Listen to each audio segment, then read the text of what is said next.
안녕하십니까. 리차드 양양수입니다. 오늘이 3월 3일 수요일, 지금 현재 시각 오후 4시 10분 접어들고 있습니다.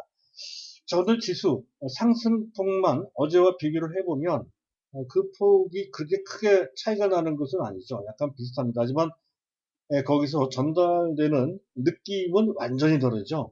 일단 어제와는 달리 일단 간밤 미국 증시가 상당히 안 좋았습니다. 나스닥이 또 때아니게 금리 상승이라는 부담이 다시 한번 작용이 되면서 1.7% 가깝게 하락했습니다. 그 정도면 거의 폭락 수준이거든요. 특히 뭐 반도체 지수는 3.8%, 3.1%라 급락하면서 부담을 주기도 했습니다. 자, 그러한 악재를 우리 증시가 어느 정도 극복을 했죠. 또 한 가지는 흐름상 최근 들어 특히 전강 후양, 아침에 좀 셌다가 후반에 밀리는 상황이 반복해서 나왔던 것인데 오늘은 그 반대였습니다. 아침에 좀 상대적으로 약했다가 오후에 더 힘을 내는 강세장의 특성 하나가 나왔어요. 이것도 좀 다르고요. 또 한 가지는 뭐 계속 말씀드렸던 지수 왜곡 현상이, 즉 선물지수와 관련된 베이시스가 장중 내내 플러스가 나왔다는 거죠. 이건 매우 특이할 만한 변화입니다. 또 한 가지는 자, 지수를 전일했던 주체가 외국인도 아니고요. 더더욱 일반 개인은 아니었습니다. 일반 개인도 초대규모로 매도를 했거든요. 시장을 이끌었던 주체는 금융투자였습니다. 물론 그들이 어떤 추세성을 갖고 있는 것은 아니어서 거기에 상당한 의미는 부여할 수는 없습니다만, 하지만 오늘의 시장 분위기를 아주 잽싸게 또 아주 적절하게 지금 반영을 했다라고 이제 볼 수가 있습니다. 그에 따라서 대응을 했다는 것이죠. 그런 것도 물어봤을 때는 조만간에 외국인들이 주도하는 장세로 좀 바뀔 것이다라고 기대할 수 있는 상황이 됐다라고 이제 볼 수가 있겠습니다. 이런 것 등을 종합적으로 컨트롤해 보면 우리 종합지수가 말이죠. 그동안 지난 1월 초, 1월 11일부터 최근까지 현재 보고 계신 화면에 우하단에 있는 차트가 종합지수 일봉 차트인데요. 보시다시피 1월 초부터 최근까지 종합지수를 일정한 박스권에 갇힌 채 약간씩 내려가는 기간 조정을 보였던 것인데요. 그 조정 구간이 끝나가는 것이다. 그렇게 판단이 됩니다. 빠르면 3월 중순 전에 지수가 탄력적으로 올라갈 수 있는 N자형 형태로 시장 상황이 반전될 가능성이 현재 기대가 된다는 것이죠. 그렇게 될 것 같은 느낌을 받을 수 있었던 그런 하루였다는 것인데, 자, 만약에 그렇다고 한다면 아직까지 남아있는 시장의 그런 박스권 횡보 조정이 좀 길어진다 하는 것, 또 금리 상승과 관련돼서 금리 상승 구간에는 종목 포트폴리오 구성이 좀 바뀌어야 된다는 거죠. 경기 민감주 실적주이거나 또는 금리 상승과 연관된 현재 실적을 갖고 있는 은행주, 신한지주 같은 종목들이죠. 이런 종목들이 오늘 부각이 됐어요. 그리고 또 내수 관련주들이 상당히 많이 부각이 됐죠. 그동안 움직이지 못했던 박스권 횡보 장세 내수주들이 이제 힘을 내는 그런 경향이 좀 있는데요. 그와 관련돼서 롯데쇼핑, 또 BGF 리테일, 또 이마트, 또 그것을 넘어서 중국 소비와 관련돼서 또 아모레퍼시픽, 또 코스맥스 같은 종목들이 최근 들어서 부각되는 정석적인 투자 대상으로 거론되곤 합니다. 근데 우리 입장에서 봤을 때 특히 장기 4차 산업혁명과 관련돼서 장기 투자, 3년 후, 5년 후, 10년 후를 보면서 투자하는 정석 투자 관점에서 볼 때는 굳이 단기 순환적인 그런 내수 관련주까지 손을 벌릴 필요가 있겠느냐 싶습니다. 더군다나 시장 상황이 바뀔 소지가 높다라고 했을 때는 그들 경로 쫓아가는 것도 또한 상당히 번거로울 뿐만 아니라 단기적으로 봤을 때 다소 부담이 되는 측면도 분명히 있습니다. 그런 측면에서 굳이 시장 분위기가 조금 더 이런 식으로 박스권 횡보 국면이 이어진다고 하더라도 제가 말씀드렸던 장기적 포트폴리오의 골격, 즉 삼성전자 완탑을 중심으로 해서 주변에 네이버 또 LG화학, 그리고 삼성바이오로직스 다소 좀 느리죠. 그리고 현대차, 그리고 현재 약간 작은 종목으로서 LG전자, 또 현재 뭡니까 SKC, 하나솔루션, 이런 종류의 골격, 왜 주변 약간 작은 개별 종목도 있습니다만 그런 종류의 골격을 크게 바꾸지 않은 채 그대로 유지하는 것이 더 나을 것 같습니다. 오히려 그러한 골격에 좀 미흡한 그런 분이 있으시다면 약간 그들 종목들이 주춤거릴 때 그들 종목을 채울 수 있는 그런 기회로 삼아야 될 필요가 있을 정도로 뭔가 상황이 좀 바뀌고 있는 것이다 라고 하는 것이죠. 이에 따른 기대를 해볼 수 있는 그런 장세다 는 건데요. 자, 그것을 바탕으로 해서 제가 준비한 내용은 이런 것들입니다. 일단 미국 금리 문제가 아직까지도 시장의 발목을 붙잡거나 더 나아가서 상당히 부담을 주고 있는 상황인데요. 그것을 근본적으로 치유할 수 있는 정책이 매우 유력하게 제시되고 있죠. 이른바 오퍼레이션 트위스트라고 하는 것. 자, 이 내용을 좀 아시고 계시면 금리 상승과 관련된 부담을 완전히 덜어줄 수가 있을 것 같아서 약간 어려워도 이 내용을 제가 꼭 말씀드리고 싶습니다. 간략하게 이제 말씀을 드릴 겁니다. 자, 그리고 오늘 시장을 보면 그동안 없었던 우리 시장 내부에 매우 중대한 변화가 있습니다. 그 변화를 좀 알아두실 필요가 있다는 것이고요. 세 번째, 자, 쿠팡이 미국 뉴욕 증시에 상장이 된다고 하죠. 다음 주 말에 후반에 상장이 될 모양입니다.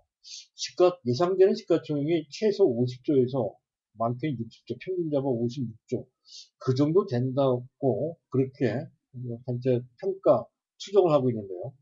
그렇다고 한다면 네이버는 어떻게 되는 겁니까? 네이버는 말도 안 되게 싸죠. 그래서 그것을 비교할 필요가 있겠습니다. 어쨌든 결론상만 말씀드리면 네이버는 뭐 40만 원 전이면 아주 좋은 기회고요. 40만 원이 넘어가도 매수할 필요가 있는 그런 대상, 재평가될 필요가 있는 대상이라는 것이죠. 네이버도 괜찮고 쿠팡도 괜찮아. 쿠팡이 아니라 카카오도 괜찮은데 우리는 보다 장기적으로 보기 위해서는 네이버를 놓고 보고 있습니다. 어떤 네이버 그렇게 보시길 바랍니다. 해서 그 내용을 준비를 했는데요. 자, 일단 순서를 밟아서 말씀드리기 전에 간단하게 안내 말씀을 드릴까 합니다. 제가 말씀드리고 있는 내용과 관련해서 궁금한 사항이 있으신 분들, 또 각각의 종목이거나 시장 전략과 관련된 문의사항이 있으신 분들은 보고 계신 화면의 우상단에 문의사항 연락처 010-2420-0553이 나가고 있죠. 이쪽으로 연락을 주시면 되겠습니다. 자, 일단 안내 말씀은 뭐 그 정도로 마치도록 하고요. 순서를 밟아서 저부터 봐야죠. 시장 이슈부터 봐야 되겠죠. 자, 시장 이슈. 간밤에 나스닥 지수가 크게 하락을 했습니다. 그것과 관련해서 나스닥이 1.69%이 정도면 뭐 거의 폭락이죠.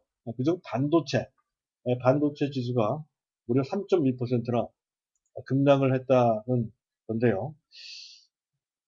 글쎄요. 경기 호조, 최근에 나온 경기 지표가 생각보다 워낙에 좋고요.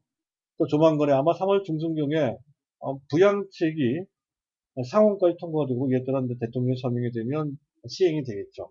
이렇게 되면 경기가 더 좋아져서 국제 수익률이 올라갈 수밖에 없다라고 하는 그런 부담, 그런 부담이 시장을 계속 현재 압박하고 있는 상태라는 것인데요. 이 점과 관련돼서 골드만삭스가 일단 이렇게 얘기를 했죠. 2.1% 정도 수준까지는 무난하다.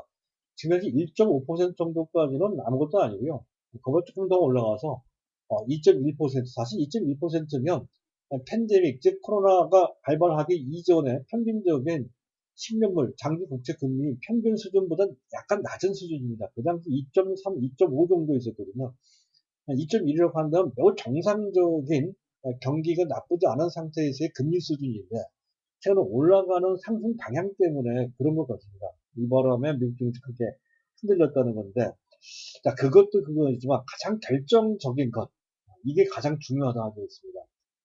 자, 미국 연준에서는 아주 강력한 장기 국채 금리 상승과 관련된 대책이 준비될 수 있다라고 하는 그런 분석이 나오고 있죠. 오퍼레이션 트위스트라고 하는 정책인데요. 장기 국채를 매입을 하고요. 단기 국채를 매각을 합니다. 매입하는 국채 가격은 올라가겠죠. 또 매각하는 국채 가격은 떨어지겠죠. 즉 매입했을 때 국채 가격이 올라간다. 10년물 국채 가격이 올라간다는 뜻인데 가격이 올라간다는 뜻은 금리가 낮아진다는 뜻입니다.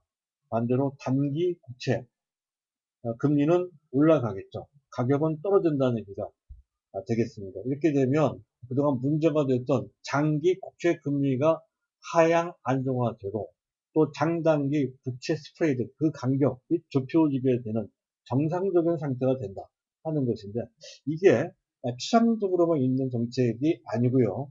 실제로 정확히 10년 전 그 당시 미국 금융시장이 다소 혼란에 있을 때 그 당시 버냉키 미 연준 의장이 실시했던 정책이었습니다. 그래서 그 당시 장기, 단기 국채 금리 스프레드를 좁히는데 상당한 역할을 했고 장기 국채 금리 하향 안정화시키는데 결정적인 그러한 효과를 냈다는 것이죠. 이번에 그 정책을 다시 한번 해야 된다는 목소리가 자, 여기저기서 나오고 있습니다.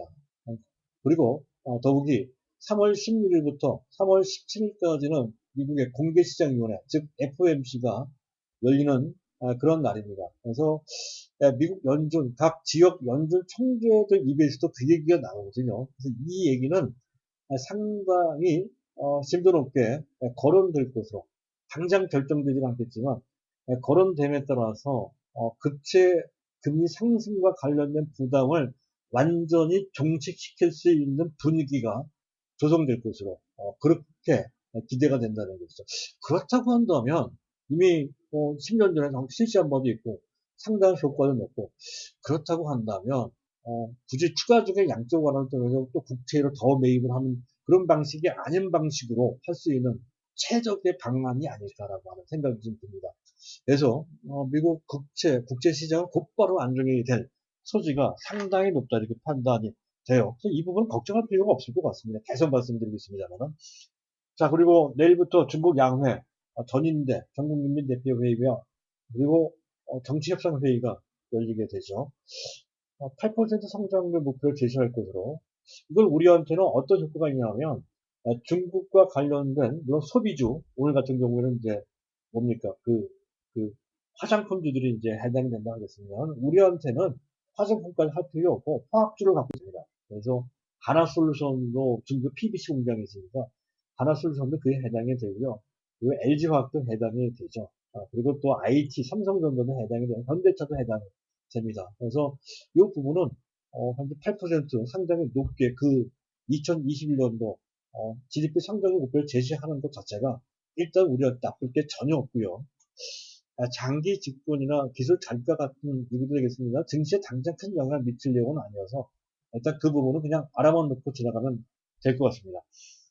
자, 그럼 시장을 점검을 좀 해보도록 하죠. 미국의 DXY 달러 인덱스는 오히려 내려갔죠. 자, 오늘 원달러 환율은 3원 70전 내려가서 1120원. 아직까지는 충분하지는 않은데 어쨌든 가파르게 올라갔던 원달러 환율이 어느 정도 하향 안정화될 수 있는 어떤 분위기로 전환된 측면이 좀 있는 거죠. 물론 조금 더 지켜는 봐야 되겠습니다만 일단 최소한 한숨 돌릴 수 있는 반전이 나왔다 하는 측면에서 여러 가지 측면에서 보면 기대 예상이 되고요. 자, 그리고 수급을 잠깐 주변 증시 잠깐 보도록 하죠. 주변 증시를 보게 되면 아시아 증시 전반이 나스닥 선물 지수가 가파르게 상승폭을 확대시켰고요. 일본이나 상해 지수가 나쁘지 않았죠. 그렇다고 한다면 오늘 저녁에 미국 증시가 좋을 것 같고, 그 흐름은 내일 우리 증시에 긍정적으로 작용하며, 그 흐름은 그전처럼 정강 후약을 또 만들지는 않을 것 같습니다. 전강, 후익강, 아침에 강했고, 그 강한 것이 더 상승폭을 키운다. 그래서 전강, 후익강이라는 표현을 합니다. 정강, 후익강 장세가 될 소지가 높아. 일단 긍정적이다 이렇게 판단이 되고요. 자, 그리고 수급을 잠깐 보도록 하죠. 수급상의 특징이 있죠. 현재 일반 개인들이 최근에 지난 2개월 동안 거의 30조 원 가깝게 매수했던 그들이 최근에 약간 꼬리를 내린다. 그전처럼 아주 적극적으로 매수하지는 않는다는 것이죠. 따라서 이와 같은 분위기에서 일반 개인들이 적극적으로 참여하기 위해서는 전반적인 분위기가 좋아져야 되는데 그렇게 되기 위해 시간이 필요하고요. 그때 시간 동안은 기관 또는 외국인이 시장을 이끌어줘야 되는데 지금 기관들은 워낙에 방향성이 좀 없죠.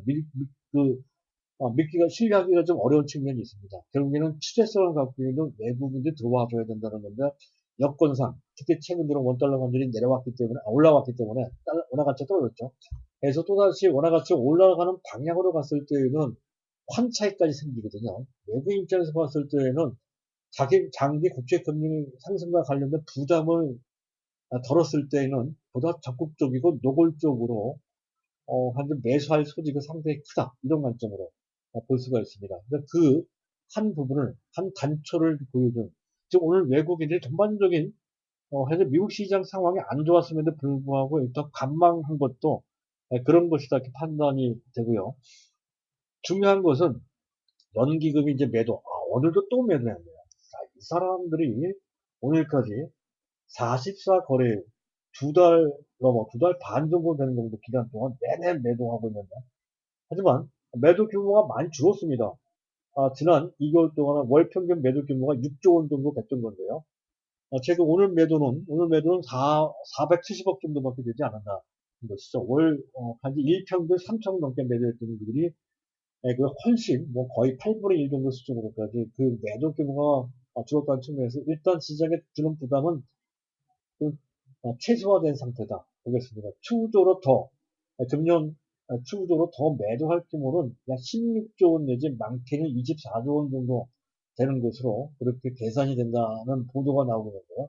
그렇다고 한다면 최대 월 평균 2조 정도 순매도니까 지난 1, 2월 달에 매도했던 규모의 3분의 1 정도밖에 되지 않는다는 거죠. 그래서 그 부담이 아주 큰 것은 아닙니다. 그래서 그 부분은 크게 신경 쓸 필요가 없을 것 같고요. 자, 그리고 가장 중요한 변화는 베이시스가 정상화. 막판에 선물지수 끝에 가서 약간 밀리는 바람에 그래서 약간 다시 그 원래대로 마이너스 상태 0.87이 됐습니다만은 하지만 장중 내내 플러스를 견지해 왔고요. 물론 쿼드러플 위킹데이 동시에 만기일이 불과 일주일 정도 남아있기 때문에 근접 페이스로 0에 수렴하거든요. 그런 효과가 좀 있어서 그렇긴 하지만 그렇다 치더라도 나쁜 장에서는 계속 마이너스가 나오거든요. 근데 지금 장중에 그것이 반전됐다는 것이 그 전에 잘 발견하기 어려웠던 그런 현상인데다가 그를 통해서 그런 것인지 어쨌든 프로그램 매수가 들어왔어요. 이거 잠깐 보시도록 하시죠. 보면 프로그램 매수 비차익도 많이 들어왔는데 2,200억 원이나 들어왔습니다. 이렇게 돼야 된다는 것이죠. 그래서 현재 지금 베이시스가 정상화, 즉 콘텐고 상태, 정상적인 강세장 상태를 콘텐고 상태로 갑니다. 그렇게 되고 이에 따라서 외국인들이 자기 본매수도 하겠지만 프로그램 매매, 비차익 쪽과 관련돼서 매수하는 경향이 상당히 높습니다. 그게 들어와야 지수가 올라간다는 것이거든요. 그것을 그 일단을 보여준 변화가 생긴 것으로 판단이 됩니다. 그리고 이렇게 장중 내내 플러스로 계속 유지가 되고 베이시스가 말이죠.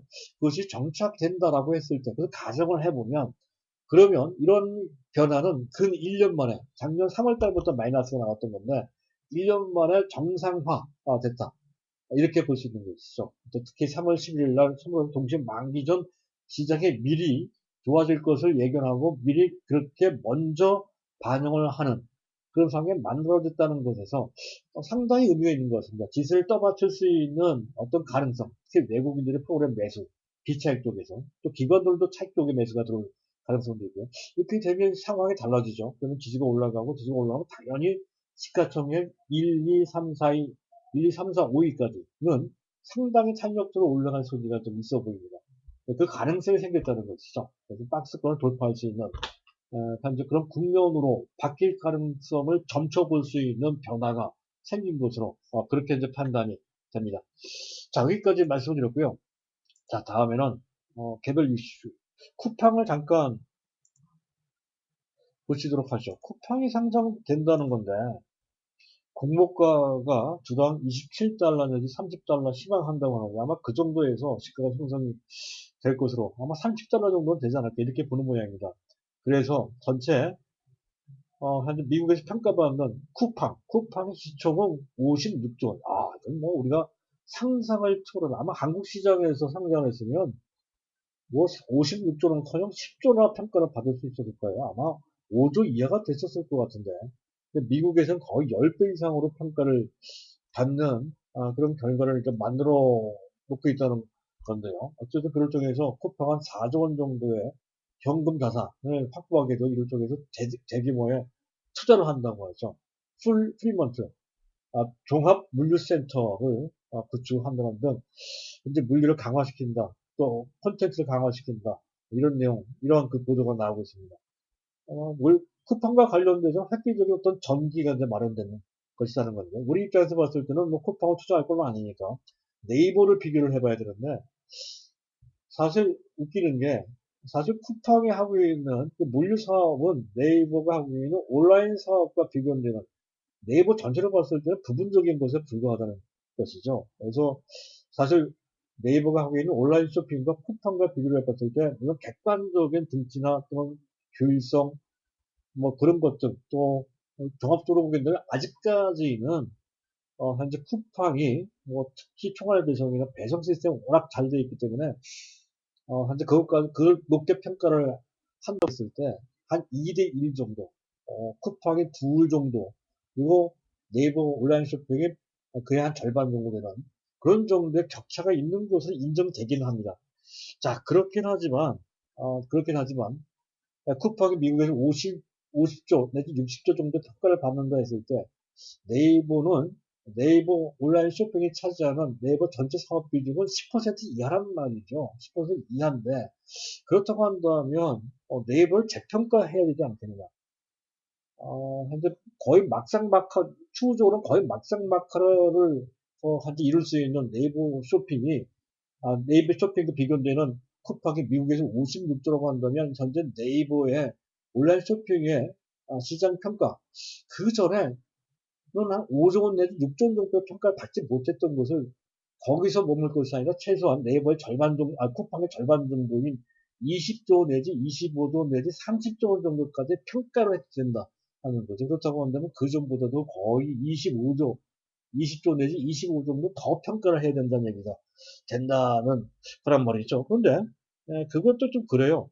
쿠팡이 그런 정도로 가치가 있는 건가요? 특별히 뭐 근데 배송 시스템, 배송을 잘하고 있다 하는 것 정도 외에, 더 큰 어떤, 현재 그 가치가 있는 것인지, 어떤 콘텐츠가 강한 것도 아니고요. 또 이용자들의 충성도가 아주 높은 상태다 하는 것. 그리고 또 우리 시장이 아주 큰 것도 또한 아니지 않습니까?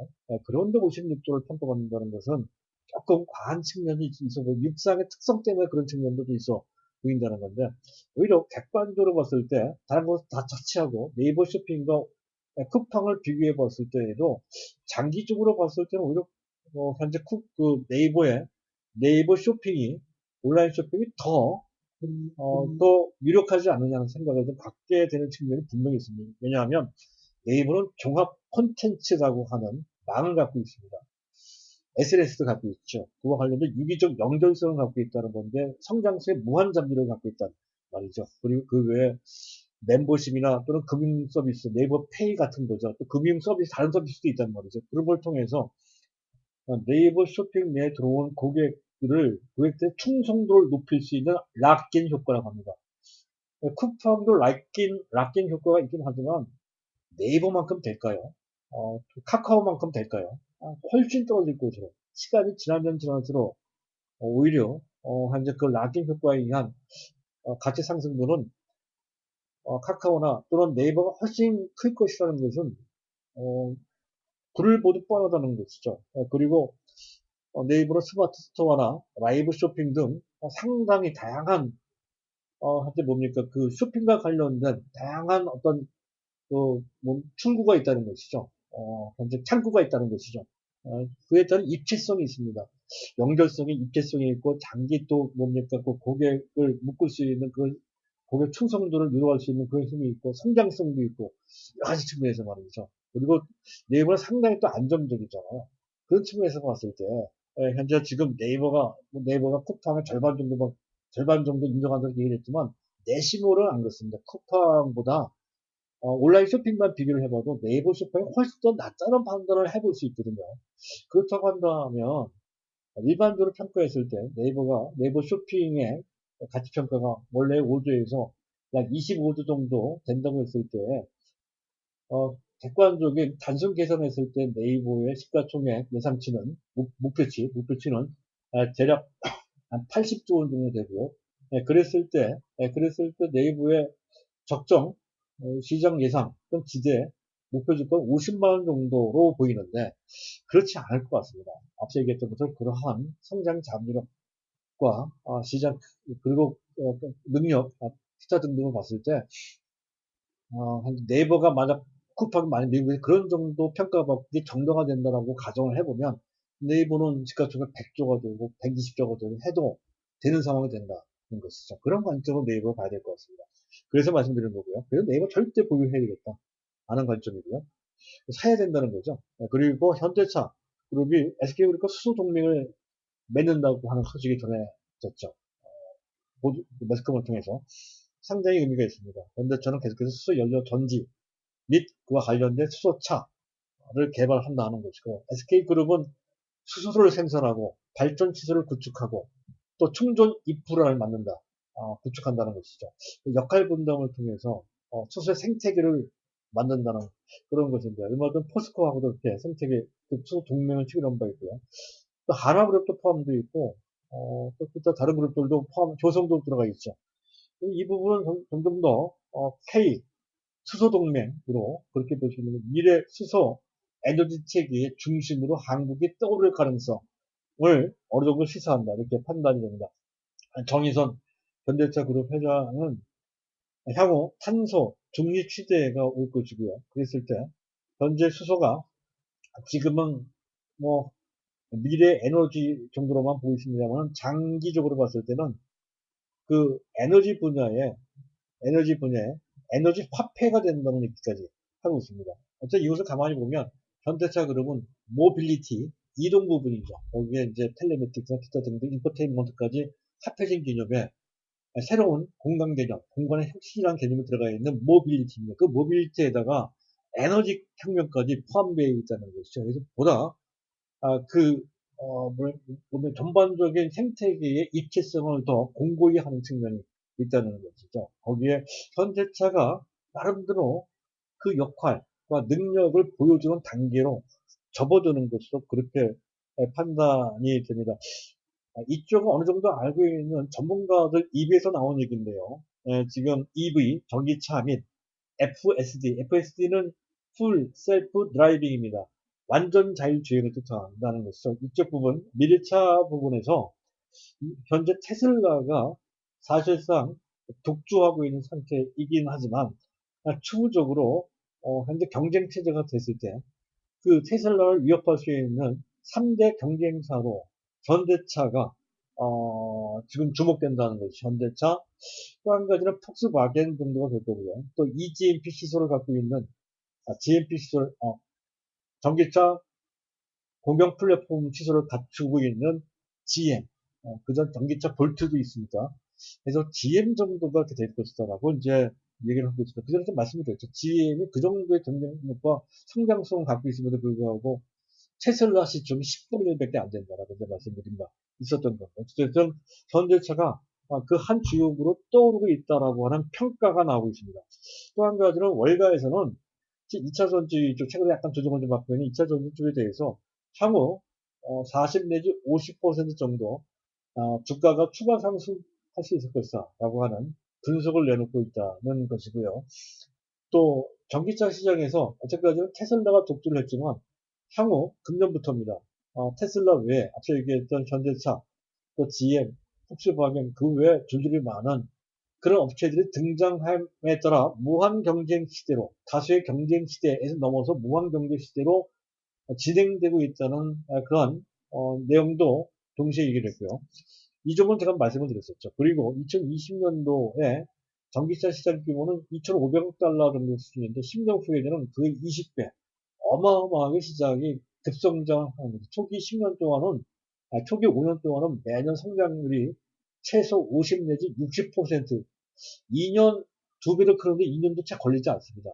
1년 한 7, 8개월 정도 되면 그 시장 두 배로 커지는 그런 식으로 폭발을 한다는 거죠. 이쪽에 빅뱅입니다. 그런 시장이 도래가 된다는 분석을 도래하고 있다는 분석을 하고 있습니다. 따라서 현재 2차 전지를 갖고 계신 분들, 또 현대차를 갖고 계신 분들은 뭐 당연히 현재 있는 종목의 그 물량을 그대로 갖고 계시면 될 것 같습니다. 특별히 문제될 게 없는 그런 상황이라는 것이죠. 자, 오늘은 여기까지 마치고 여기까지 해서 마치도록 하겠습니다. 감사합니다.